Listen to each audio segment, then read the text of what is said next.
Senza filtri né censure, la tua radio.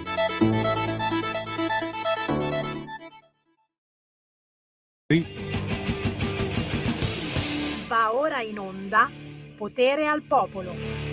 Ma certo, potere al popolo, potere al territorio, potere all'autonomia dei territori. Guarda come tiro l'acqua al mio mulino.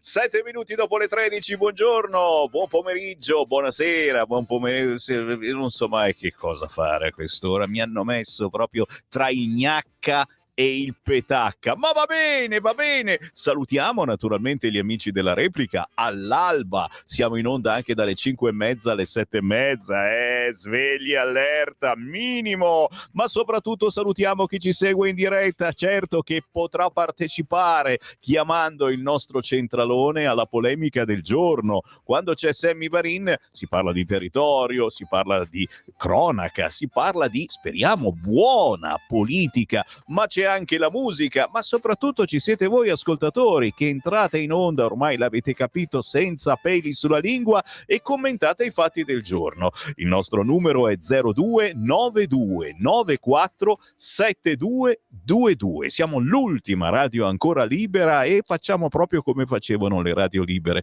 negli anni 70-80, anche dediche richieste se volete, anche tramite WhatsApp che ai tempi non c'era, adesso c'è, lo sfruttiamo. 340 670 9659, lo ripeto, 340 670 9659 per i vostri commenti. Dove vi porterò quest'oggi? Beh, tra poco arriva il Beppe Braga e con lui commenteremo le notizie, quelle importanti, sul sito di Radio Libertà, ma soprattutto quelle notizie raccontate in modo diverso dagli altri.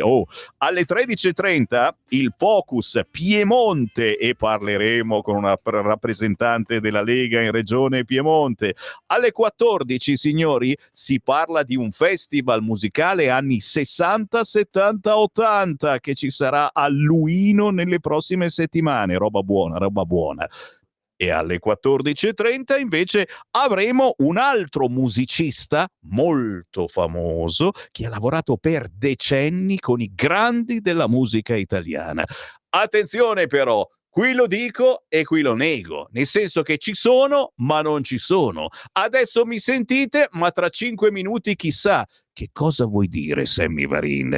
Che abbiamo lavori in corso e lasciateci lavorare ogni tanto. Per cui mi dicono i tecnici che ci potrebbero essere delle mancanze di segnale. Non piangete, non disperatevi, non chiamate la polizia. Se dovesse mancare il segnale di Radio Libertà nei prossimi minuti, torniamo molto ma molto in fretta. Intanto io lancio la canzone indipendente. Vai con Francesca Bellino. Io vado avanti.